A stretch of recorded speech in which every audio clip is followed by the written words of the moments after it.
Kenapa syarikat Saudi beria nak kuasai McDonald? Sebab nak bisnes halal menguasai dunia. Kenapa syarikat Qatar, dia panggil Mina apa kan, menguasai McDonald sampai ke Korea,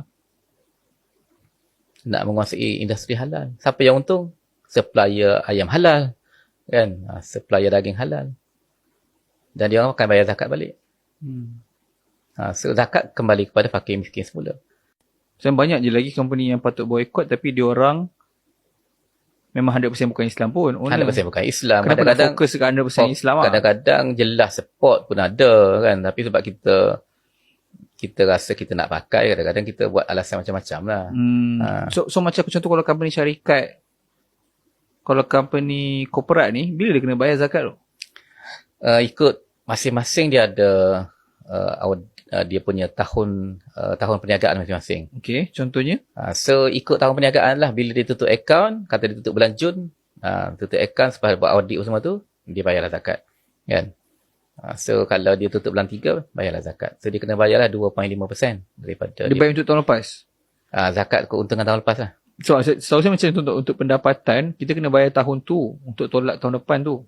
Time nak katalah zakat kita audit report kita, financial audit kita untuk 2024, kita tutup Mac 2025. So lepas settle semua tu, kita bayarlah zakat. Bukan kena bayar tahun sebelum tu. Yang tahun sebelum tu lah, zakat untuk tahun 2024 lah. Maksudnya transaction tu tak perlu berlaku pada 2024?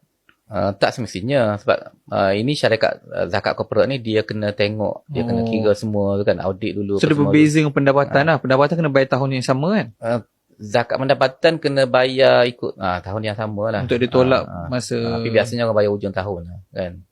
Sebab dia nak kira cukai senang kan. So syarikat korporat tak perlu. Sdn Bhd tak perlu. Dia akan tengok bila tutup report. Bila tutup report dia lah. Tengok berapa financial year dia, bila dia tutup. Biasa kalau bulan Disember lah, normally Disember lah kan.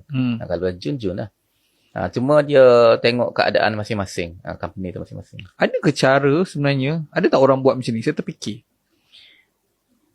company korporat dia kena bayar, company korporat dia kena bayar zakat sebagai, buat contoh, 2.5 juta daripada profit dia, total kena bayar berapa?